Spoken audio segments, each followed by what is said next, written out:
Graça e paz, irmãos.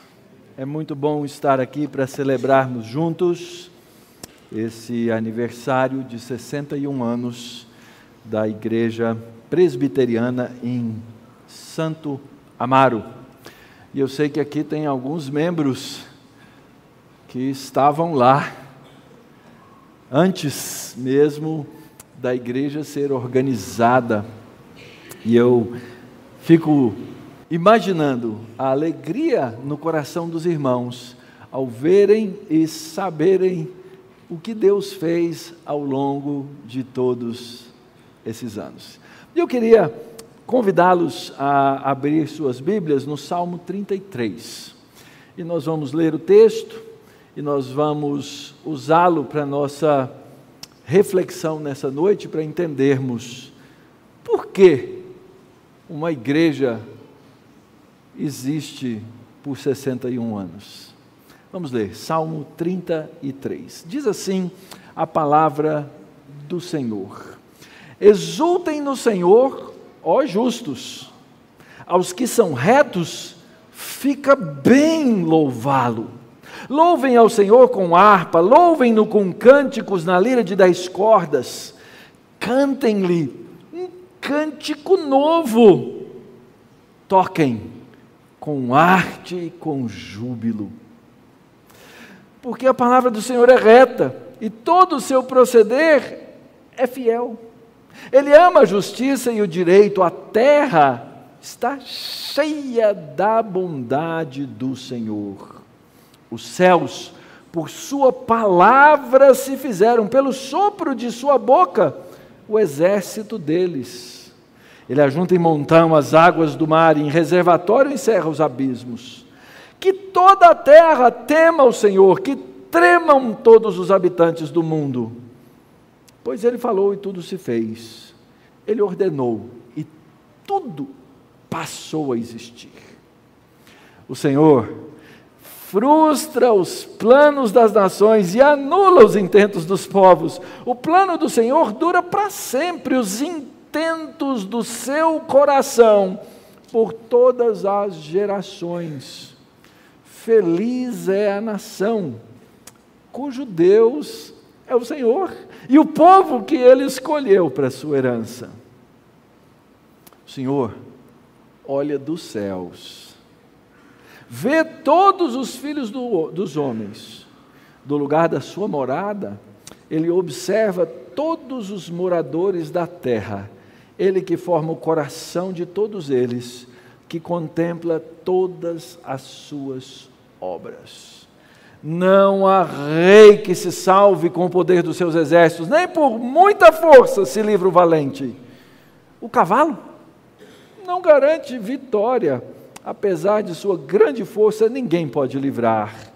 Eis que os olhos do Senhor estão sobre os que o temem, sobre os que esperam na sua misericórdia, para livrar a alma deles da morte e no tempo da fome conservar-lhes a vida. Nossa alma espera no Senhor, nosso auxílio e escudo. Nele o nosso coração se alegra, pois confiamos no seu santo nome. Seja sobre nós, Senhor, a tua misericórdia, como de ti esperamos. Vamos orar. Senhor, essa palavra é tua palavra. Essa escritura é a tua santa escritura.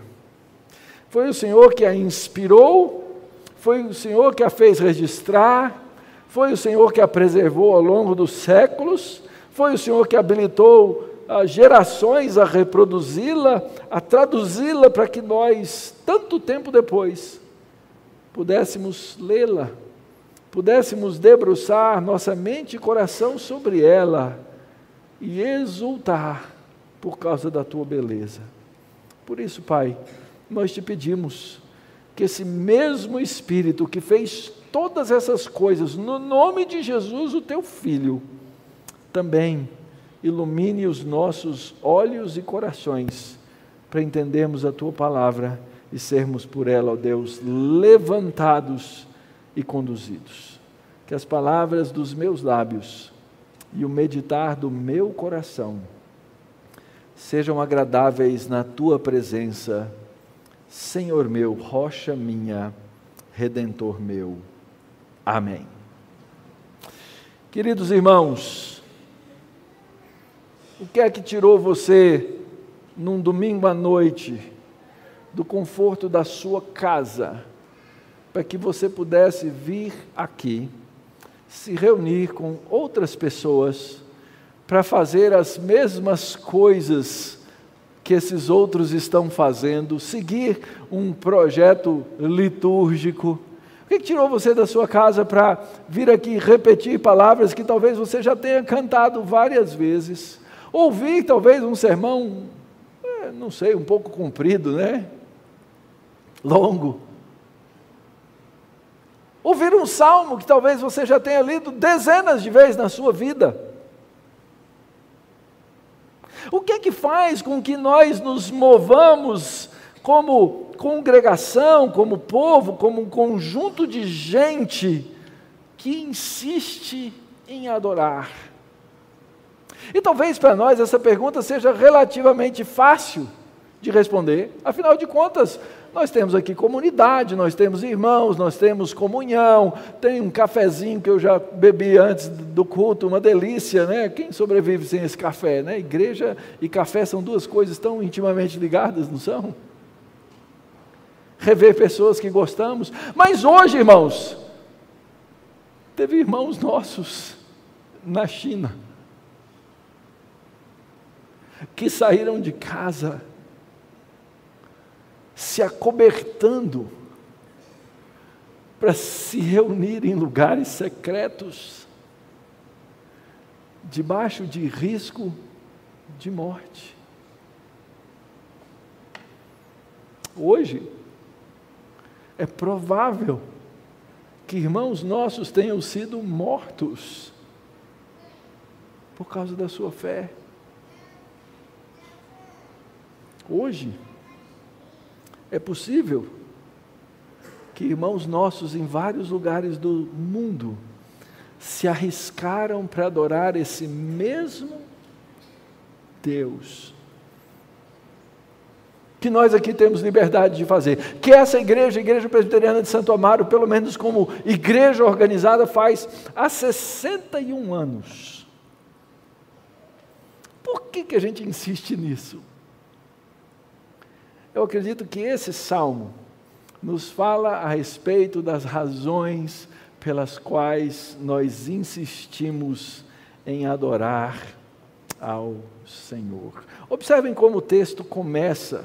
Ele diz assim: exultem no Senhor Jeová, ó justos. Aos que são retos, fica bem louvá-lo. O texto começa nos apresentando quem deve adorar e quem deve ser adorado. Esses são os dois personagens do nosso texto, por assim dizer. O texto começa com um imperativo, com uma ordem, com uma verdade que deve ser impregnada nas nossas mentes e corações e que nós, cristãos, não podemos nunca nos esquecer. E essa ordem, ela vem num tom de convocação. Então, se eu tenho motivos para adorar, o primeiro deles é exatamente porque o Deus, Criador, o Senhor do Universo, convoca o seu povo para adorar. Essa não é uma convocação humana, essa não é uma convocação do pastor, essa não é uma convocação do conselho, essa é uma convocação divina. Não é uma convocação meramente dos sacerdotes, mas é uma convocação do próprio Deus. E esse salmo, ele foi escrito também para nos alertar, para nos exortar para o fato de que faz parte da essência daquilo que nós somos, como novas criaturas de Deus e como povo de Deus, corporativamente, os adoradores que devem adorar ao Senhor. Veja como é que o texto liga o Salmo 32, que é o Salmo anterior, que nós vimos aqui na confissão de pecados, com o Salmo 33. O último verso do Salmo 32 diz assim: alegrem no Senhor e regozijem-se, ó justos. E no verso 1 do Salmo 33 começa dizendo: exultem no Senhor, ó justos. Quem são esses justos que são pelo Senhor chamados e convocados à adoração? São esses que são, segundo o Salmo 32, bem-aventurados. E quem são esses bem-aventurados? O Salmo 32, verso 1, pastor, o senhor já está mudando de texto, né? Calma, é só um contexto, tá? No Salmo 32 ele diz assim: bem-aventurado é aquele cuja transgressão é perdoada, cujo pecado é coberto. Bem-aventurado é aquele a quem o Senhor não atribui iniquidade e em cujo espírito não há engano. E aqui fica muito claro, irmãos, essa não é uma convocação de pessoas que se justificam e de pessoas que se santificam a si mesmas. Essa é uma convocação para gente que Deus perdoa. Essa é uma convocação para gente que Deus traz o sangue do Cordeiro para encobrir os pecados. Essa é uma convocação para gente que é bem-aventurada, que tem paz no coração, porque o Senhor não mais nos atribui iniquidade. Então a gente pode chegar na presença de Deus e dizer assim: Senhor, eu não tenho nada para te dar, eu não tenho valor em mim mesmo, mas eu tenho um valor que vem da pessoa de Cristo, que Ele me deu, o teu Filho me deu esse valor, e agora o Senhor me chama de justo. Esse justo, que é um tema constante no livro dos Salmos, que é o começo do Salmo 33, exultai, ó justos no Senhor, é o mesmo justo lá do Salmo 1, lembra do Salmo 1? O versículo 1 do Salmo 1, quase todo mundo sabe de cor, né? Bem-aventurado o homem que não anda no conselho dos ímpios, que não se detém no caminho dos pecadores e nem se assenta na roda dos escarnecedores. Esse justo do Salmo 1, queridos, e quem sabe se o pastor Daniel tiver coragem de me convidar outra vez para pregar, eu venho para pregar no Salmo 1. O justo do Salmo 1, irmãos, é Jesus Cristo, não sou eu e não é você. O justo do Salmo 1 é o meu Senhor, não sou eu. Eu não sou bem-aventurado por minha causa. Eu não sou bem-aventurado porque eu sou gente boa. Eu não sou bem-aventurado porque eu não peco. Eu não sou bem-aventurado porque eu desenvolvi determinadas capacidades de me esgueirar entre o pecado e sair do outro lado. Não, eu sou bem-aventurado porque Cristo derramou o seu sangue para que eu pudesse ser bem-aventurado. Agora vamos ler de novo o verso 1. Exultem no Senhor, ó justos, aqueles que foram perdoados, aqueles que foram cobertos pelo sangue. O que cabe a essas pessoas? Leia a segunda frase do verso 1. Aos que são retos, fica bem louvado. Essa expressão é muito linda, irmãos. Aqui em São Paulo, no interior de São Paulo, o pessoal usa essa expressão. E não dá para dizer das minhas roupas, porque geralmente eu me visto e minha esposa manda eu voltar. Fala assim, não, essa aí não deu, arruma de novo. Mas de vez em quando eu acerto. E a expressão que ela usa, porque tinha parentes aqui no interior de São Paulo, é assim: orna. Já ouviram essa expressão? Aí o pessoal sabe o que é. Orna. Pensa que é essa ideia aqui. Adoração e louvor orna, fica bem, combina, faz um match com o justo.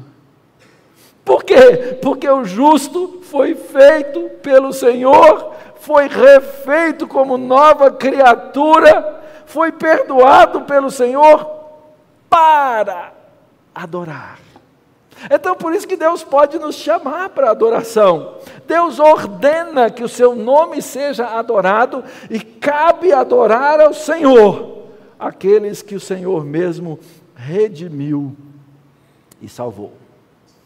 Então esse é o primeiro segredo de uma igreja se reunir consecutivamente por 61 anos, domingo após domingo, diante do Senhor, para repetir as mesmas palavras, para cantar os mesmos cânticos, para entoar os mesmos velhos hinos, para dizer: a voz do Evangelho já se fez ouvir aqui. Quando anunciou o hino ali, Daniel falou assim: esse é antigo. Mas é a verdade, irmãos. É assim que funciona. Nós fomos chamados, isso orna. Isso combina comigo, isso combina com você que é crente, isso combina com você que foi justificado, remido, salvo, lavado pelo sangue de Jesus Cristo. E como é que a gente faz isso? Versos 1, 2 e 3 usam esses 3 verbos no imperativo: exultem no Senhor, louvem ao Senhor e cantem ao Senhor um cântico novo. Isso, irmãos, é que é apropriado, é soltar a voz com alegria, cabe bem, funciona bem, ter essa alegria que nós manifestamos no Senhor. Pastores têm um privilégio muito grande, o pessoal da equipe de cânticos também, de ficar aqui na frente e ouvir a congregação dos santos entoando louvores. Um dia você fala: pastor, posso dar uma subidinha lá para ouvir? Quem sabe ele faz aí uma escala para você vir aqui na frente ouvir. Olha a ideia. Irmãos, é lindo. A doce voz dos santos de Deus é maravilhosa, é doce, porque os cânticos nos quais nós exultamos, nós desenvolvemos essa nossa exultação num Salvador maravilhoso, tremendo, fantástico, que cativa pela verdade a nossa mente, que submete o nosso orgulho a uma posição de humilhação, para sermos encontrados na justiça de Cristo. Eu sei que tem crente que não gosta de cantar. Vou falar para você: está errado. Fala assim: mas eu sou desafinado, pastor. Não tem problema não, a sua voz continua linda diante de Cristo. E ainda que seja necessário, sim, e aqui vai aparecer, ou vão aparecer, esses conceitos de arte, júbilo, que são importantes, ainda assim, a voz dos santos cobre até a voz do desafinado, para que esse louvor chegue na pessoa de Cristo em perfeição, e o Senhor goste de ouvir a nossa voz, até mesmo nas suas imperfeições. Então, primeira coisa, solta a voz. Segunda coisa, nós somos chamados a cantar ao Senhor um cântico novo. O que é um cântico novo? Afinal de contas, se você estava aqui na inauguração, na organização da igreja presbiteriana de Santo Amaro, 61 anos atrás, provavelmente cantou a voz do Evangelho. Era popular. Não tinha todos esses instrumentos. Talvez, provavelmente, depois alguém me diz lá na porta, provavelmente um órgão de fole. Já ouviram falar? É o que tinha aqui, gente? Tinha aquele do pedal? Esse aí foi o que engrossou as pernas da minha esposa, tocando esses velhos hinos, a voz do Evangelho. O organista tem que ficar lá pedalando assim, né? Vocês hoje tudo eletrônico, isso é fácil. Quero ver lá das antigas. E aí eles não tem a foto ainda, tinha que ter, tem? Aparece o órgãozinho ali, aquele do pedal, olha, pronto. Renata foi minha ovelha lá atrás, lá no Bueno, não é? Órgãozinho de fole, tocando lá, pedalando. Mas isso já era o suficiente e o bom para que nós aprendêssemos essas velhas músicas, esses velhos salmos.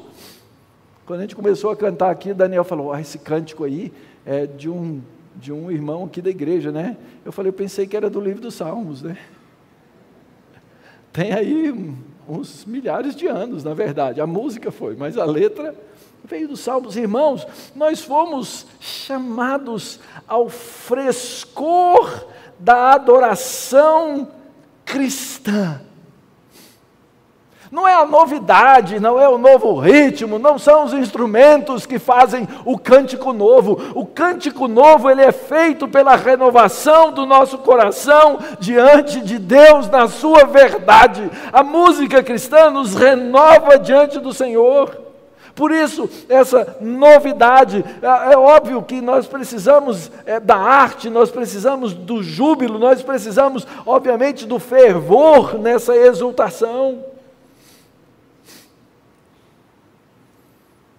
Mas é isso que mantém o povo de Deus nessa adoração que é cheia de celebração. E nessa celebração, sabe o que a gente faz? A gente fala bem de Deus.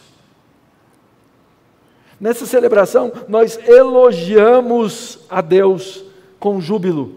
Nessa beleza do cântico cristão, nós crescemos, porque Ele nos faz crescer, porque Ele nos faz entender a verdade em ocasiões tão distintas, irmãos. Às vezes, naquele cântico cheio de júbilo mesmo, talvez com um coral cantando aqui, Aleluia de Handel. Mas às vezes, naquele cântico introspectivo, quando o Senhor toca a nossa alma na mais perfeita necessidade que nós temos, porque pela música cristã nós somos instruídos pelo Senhor a viver da sua verdade. Entoem ao Senhor um cântico novo. Se você não encontra alegria na adoração, você precisa se consultar diante do espelho da palavra de Deus. Eu lembro um tempo da minha vida que eu ia para a igreja e a liturgia, ela era mais ou menos como uma corrida de barreira, sabe? Eu já sabia como é que era a liturgia, a gente tem liturgia chama isso, né? Uma repetição, e aí eu falava, ufa, já passou essa parte, ufa, já passou aquela outra, ufa, está chegando, opa, esse pastor não para de pregar, não é assim?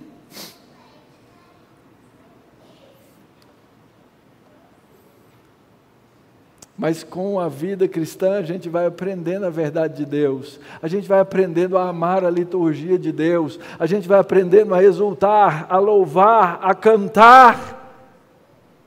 E por isso eu estou dizendo, se você não gosta dessas coisas, tem alguma coisa na sua vida que precisa ser curada. Tem alguma coisa na sua vida que precisa ser tratada por Deus. Talvez você tenha que orar como o salmista diz assim, Senhor, restitui-me a alegria da tua salvação. Esse é o nosso chamado, esse é o segredo de uma igreja continuar por 61 anos. Talvez, Daniel, você me chame no aniversário dos 122, pode ser?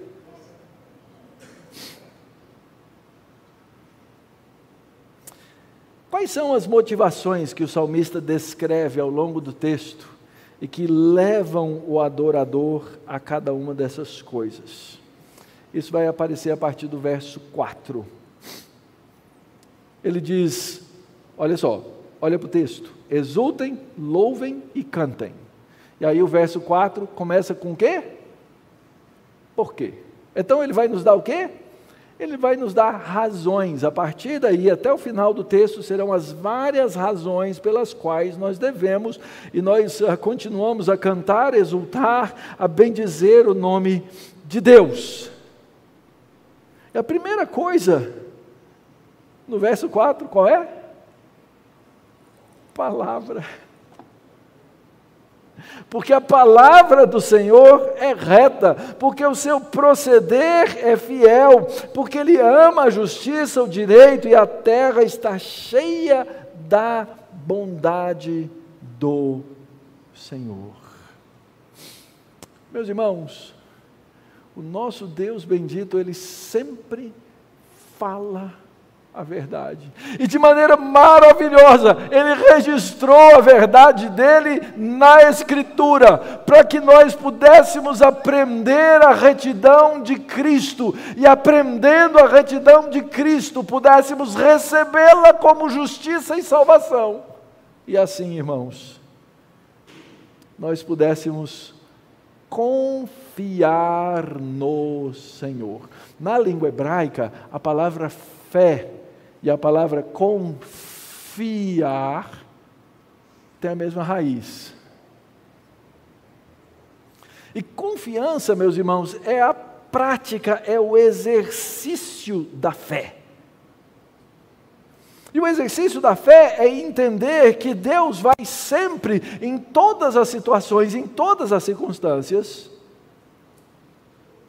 proceder de maneira reta, de maneira correta. Porque o Senhor ama a justiça, Ele ama o direito, Ele nunca faz as coisas tortas, Ele nunca é injusto. E quando a gente olha ao redor, a gente começa a perceber que a terra está cheia dessa bondade do Senhor. As implicações disso, meus irmãos, são várias. Mas talvez as mais diretas, ou uma das mais diretas, é que nós precisamos aprender a avaliar todas as coisas ao nosso redor pela palavra de Deus. Nós precisamos aprender a entender que nós temos um cânon, que nós temos um padrão que vem do Senhor, que vem de Deus, para que nós olhamos a nossa vida ao redor, todas as coisas à luz da palavra. E eu sei, irmãos, que está cada vez mais difícil viver assim no mundo em que a gente vive. Os padrões do mundo são estranhos. São estranhos. São opostos ao reto proceder do Senhor e à palavra do Senhor. Todos os padrões, sejam eles os padrões estéticos, éticos, políticos. Hoje conversei com uma pessoa procurando uma escola para o filho. E eu falei, considerou uma escola cristã? Ah, não, pastor. As crianças ficam lá assim, isoladas do mundo. Depois eles não sabem viver no mundo. Esses padrões que estão enraizados nas cabeças das pessoas, nas nossas igrejas, nas nossas congregações, fazem com que a gente tenha dificuldade de ver a bondade do Senhor nos padrões que Ele nos ensina. Lembrando que Ele é quem ama a justiça e que Ele vai exercer a justiça. E segundo Jesus, irmãos, a nossa justiça, agora que nós somos crentes, ela tem que exceder a justiça dos fariseus. Isso significa que ela nunca vai se dobrar aos padrões tortuosos do mundo em que nós vivemos. Porque no dia em que qualquer igreja, inclusive a igreja presbiteriana de Santo Amaro, se dobrar a esses padrões, que não são os padrões da palavra de Deus, ela cessa de existir como igreja. Ela pode se tornar um clube social, pode se tornar uma boa reunião de pessoas, mas certamente deixará de ser igreja de Cristo. Outra razão, a partir do verso 6 ao verso 9. Exultem, louvem e cantem, porque a palavra do Senhor é reta. Verso 6, porque os céus por sua palavra se fizeram, e pelo sopro de sua boca o exército deles, e ele faz toda a obra da criação, é ele que cria todas as coisas, e os habitantes da terra, verso 8, deveriam tremer diante dessa verdade, porque esse Deus, Ele falou e tudo se fez, Ele ordenou e tudo passou a existir. A obra criativa do Senhor deveria ser uma grande motivação para que o coração humano se dobrasse em adoração. Porque foi a palavra do Senhor que fez com que os céus viessem à existência. Ele criou o céu estrelado, Ele criou todas as coisas pelo poder da sua palavra poderosa.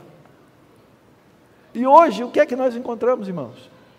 Hoje nós encontramos gente, nós encontramos pessoas, nós encontramos ciência, negando a palavra de Deus. É o que acontece constantemente. Hoje existem movimentos e mais movimentos de gente que não treme diante da palavra de Deus e que se coloca em franca e direta oposição a essa palavra para negar que Deus existe. Por isso, irmãos, de novo, cuidado com as coisas do mundo que estruturam a sua mente e o seu coração.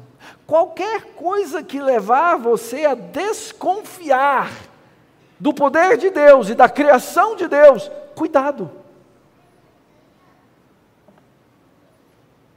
E esses são os grandes temas ao nosso redor. As chamadas grandes pautas anticristãs que dominam os tempos modernos e pós-modernos, na qual nós cristãos somos chamados, e alguns de fato são negacionistas. Mas nós não somos assim, nós amamos as coisas que Deus fez, porque Ele é o Criador, porque Ele é o Senhor delas. E nós precisamos ser cuidadosos em não pegar as coisas boas de Deus e transformá-las em ídolos. Nós temos que ser extremamente cuidadosos, porque há movimentos que transformam as coisas boas de Deus em idolatria. Terceira razão para nós continuarmos a adorar ao Senhor, versos 10, 11 e 12, é a providência de Deus, o seu poder e o seu governo. Deus não é só grande em sua obra criativa, irmãos. Deus não só lá atrás fez o mundo e tudo que nele há, virou as costas e foi embora. Deus fez todas as coisas, Deus criou todas as suas coisas, e Deus continua no poder controlador absoluto de toda a história. Aliás, a Bíblia é esse livro que Deus usa para nos ensinar de maneira maravilhosa como é que Deus juntou todas essas coisas num feixe, para conduzir lá no Antigo Testamento o povo de Israel, que é esse verso 12, a nação cujo Jeová é o Senhor, e que hoje conduz a vida da igreja. Tem muita gente achando que Deus vai fundar nações ao redor do mundo, que serão nações cristãs, que serão fortes, que serão poderosas, que serão nações cristãs mesmo. Irmãos, eu não tenho essa ilusão não. O Brasil, deixa eu falar para vocês, e nós viemos num contexto muito parecido com esse, não é não?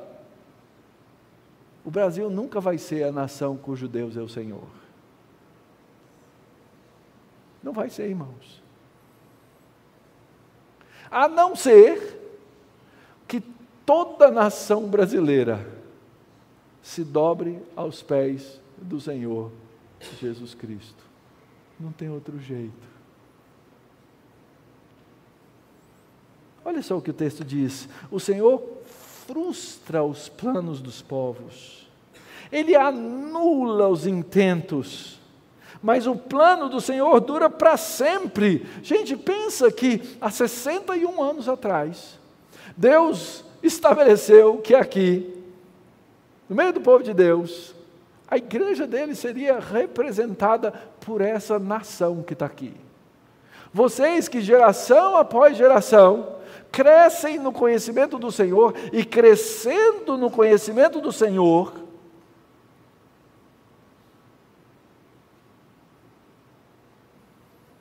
abençoam Santo Amaro, a cidade de São Paulo, o estado de São Paulo e o mundo. Sabe por quê? Porque Deus nos chamou para ser o quê? Nação santa, sacerdócio real, povo de propriedade exclusiva de Deus. Irmão, se tem alguém na face da terra que pode interceder, está aqui na minha frente. Se tem alguém que pode abençoar o mundo em nome de Jesus Cristo, está aqui na minha frente. Se tem um povo que pode abençoar esse bairro e esse lugar, está aqui na minha frente. O povo cujo Deus é o Senhor e que Deus escolheu para a sua herança. Nunca esqueça, irmãos, nunca esqueçam que Deus está no controle dessa história, e que nós, como povo de Deus, e a Igreja Presbiteriana de Santo Amaro foi chamado a um alto padrão, que vai muito além do padrão do mundo. Muito além do padrão do mundo. É verdade, meus irmãos, que nosso chamado cristão envolve sim a nossa ação na sociedade, na cultura. É verdade que nós cristãos precisamos nos engajar nas lutas e causas que são verdadeiras, afinal o Senhor é justiça e bondade. Mas a grande causa que nós temos diante de nós é a verdade do Evangelho, que precisa ser manifestada e que precisa ser levada ao homem que vive nas trevas. Outra razão, versos 13, 14 e 15. Essa é muito bonito, irmãos. Olha só, o Senhor olha dos céus e vê todos os filhos dos homens, Ele vê a todos. Do lugar da sua morada, Ele observa todos os moradores da terra, todos. Não tem um que escape dos olhos do Senhor. Afinal de contas, verso 15, é Ele que forma o coração, é Ele que contempla as suas obras. E a razão aqui, meus irmãos, é o cuidado e a atenção de Deus sobre seu povo. Não tem nada acontecendo, meus irmãos, que seja alheio aos olhos do Senhor. Os olhos do Senhor estão postos sobre nós. Aliás, essa ideia do olho de Deus que tudo vê, ela aparece em várias culturas, aparece na cultura grega, aparece na cultura egípcia. Se você já teve uma nota de dólar na mão, que é um negócio difícil de ter, né? Tem lá um triângulo e um olho no meio, é o olho que tudo vê. Se você gosta aí das ficções que existem aí, né? O olho que tudo vê tá aí nas histórias, nos filmes. Mas o olho que tudo vê é Deus. Ele está dizendo aqui, eu olho, eu, o Senhor, é que olho. E Ele não só olha, mas Ele olha com atenção. Ele conhece a todos, Ele olha com o seu olhar todo-poderoso, cheio de graça, cheio de bondade, cheio de misericórdia. O ímpio, ele passa essa vida como se Deus não tivesse vendo. Já viu essa situação? Quando talvez você queira passar assim de esgueirado, não é? Para que alguém não te observe. O ímpio, ele vive a vida dele assim no mundo, ele sabe que Deus existe, sabe? A Escritura diz que ele sabe. O ateu sabe, ele diz assim, eu não acredito em Deus. Gente, presta atenção nessa frase. O simples fato de você não querer acreditar, já mostra que tem alguma coisa por trás para ser acreditada.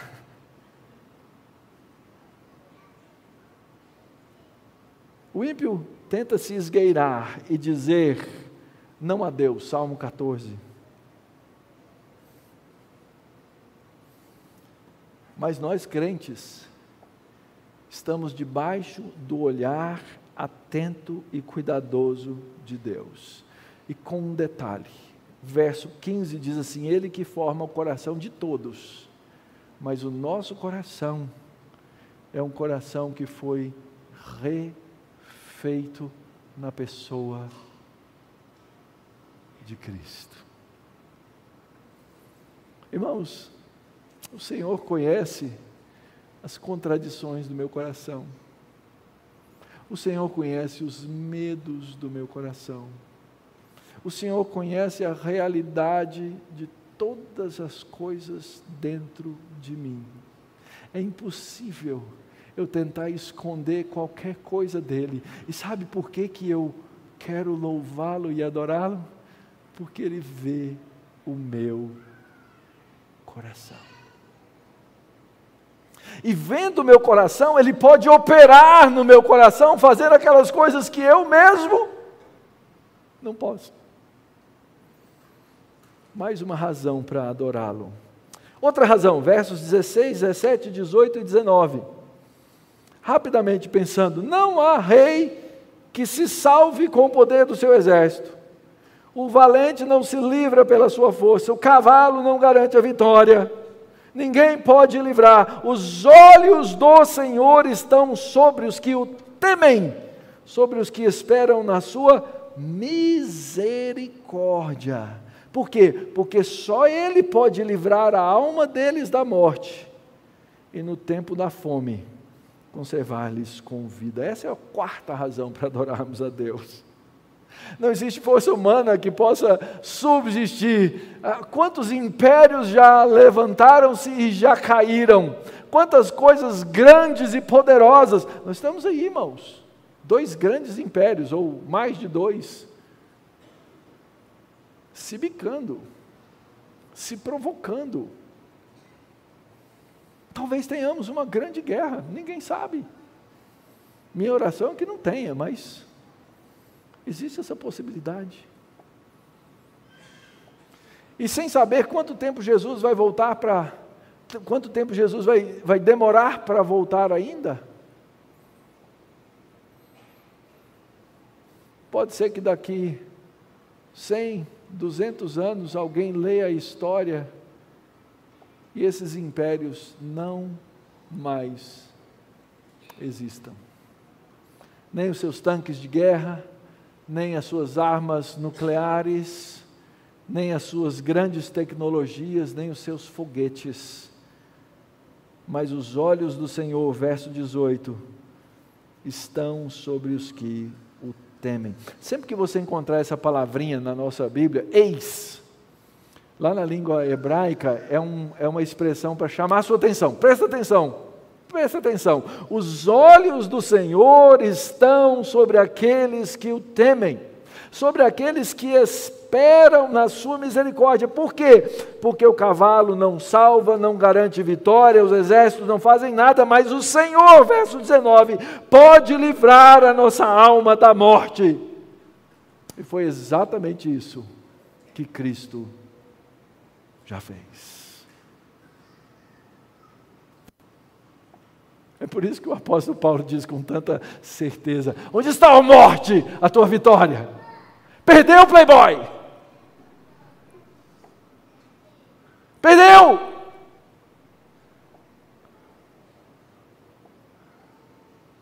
Onde está a morte? O teu aguilhão. Cadê a tua força? Mostra para que você veio. Mostra quem você é. E o Senhor mostra o poder da força da ressurreição que operou em Cristo. Quinta e última razão, versos 20 e 22. Uma real esperança. Nossa alma espera no Senhor, nosso auxílio e nosso escudo. Nele o nosso coração se alegra, pois confiamos no seu santo nome. E o texto termina com uma oração: seja sobre nós, Senhor, a tua misericórdia, como de ti esperamos. O salmo começa com exultem, cantem, jubilem, mas termina com uma nota de dor. E talvez isso seja uma coisa que falte no nosso culto cristão. Falta o tempo no nosso culto para parar e meditar. Falta o tempo, às vezes, no nosso culto pessoal, individual ou coletivo, para expressar as dores dos nossos corações. Para enxergar que nós vivemos num mundo caído, meus irmãos, e o mundo caído tem as suas muitas feiuras, loucuras. Eu tenho um grande amigo, hoje eu recebi um abraço dele, eu não vou dizer o nome dele, que compôs um cântico que talvez alguns anos depois de estabelecida a igreja de Santo Amaro, tenha sido cantado num acampamento. Eu não vou dizer o nome dele porque ele morre de vergonha de ter composto esse cântico. É aquele cântico que fala: tropeça aqui, cai acolá, mas que depressa levanta e começa a cantar. O crente parece que ele tem que viver numa nota alta, assim, né? Um high pitch. Mas a vida cristã não é assim, meus irmãos. Essa igreja aqui, em 61 anos, já viu choro, já viu lágrimas, já viu luto, já viu a feiura do mundo, já foi atacada por Satanás, já sofreu e continuou a adorar ao Senhor. Sabe por quê, irmãos? Porque a nossa alegria, ela se encontra no Senhor.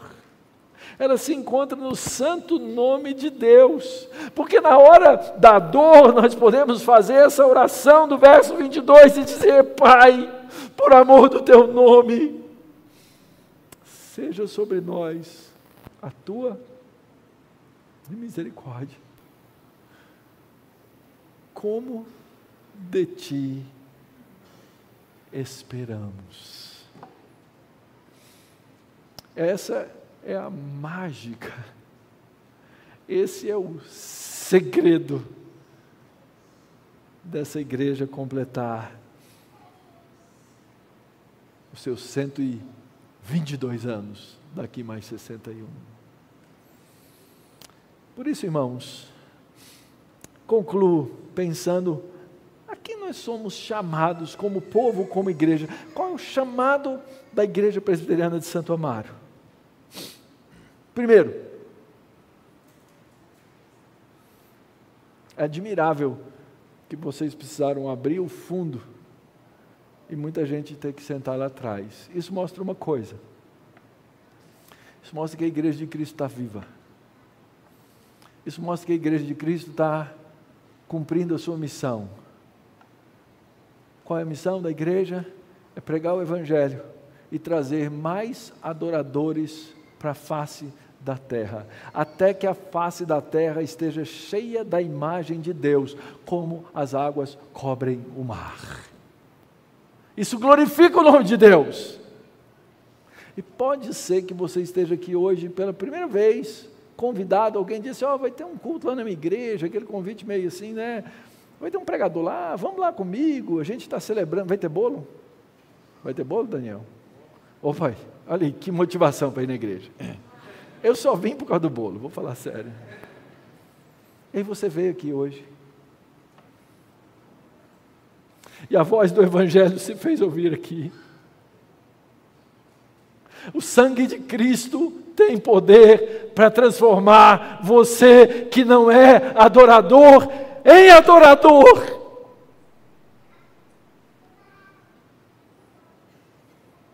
Talvez você que veio aqui puxado, emburrado, amarrado, e nessa noite o Espírito Santo de Deus vai falar lá dentro do seu coração e vai mudar o seu coração e transformar você num justo de Cristo.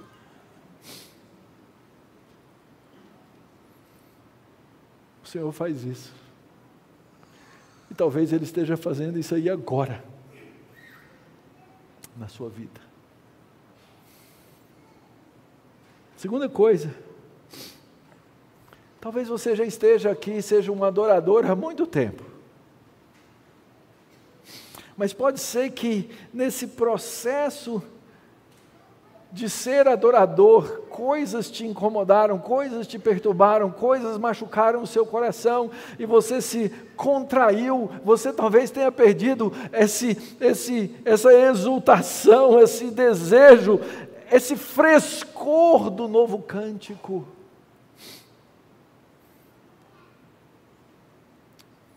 E esse salmo veio aqui hoje para lembrar que você tem razão, sobre razão, sobre razão, sobre razão, sobre razão, para continuar a exultar no Senhor.